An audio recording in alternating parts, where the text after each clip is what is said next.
এখানে কোনটাতে বিল বেশি আসে আপনার? আপনার তো অনেকগুলো মিটার, তো নিউট্রাল কমন থাকতে পারে। কোনটাতে বিল বেশি আসে? কোনটা? এটা আবেদন করেছেন? হ্যাঁ, সেলিনা নামে। ও, বিল বেশি আসে কিভাবে বুঝলেন? মিটার তো ভালোই দেখতেছি, মিটারের সমস্যা কিভাবে বুঝলেন?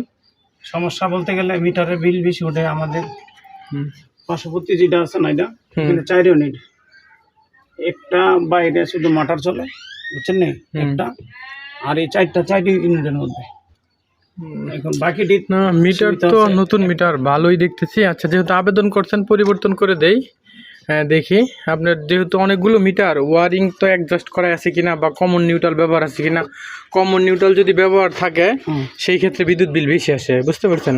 ধরেন আপনার 4টা মিটার আছে বা 5টা মিটার আছে, ওয়ারিং বিল্ডিং এ অ্যাডজাস্ট করা, সবকিছু চেক করাইছে পার পাইবার।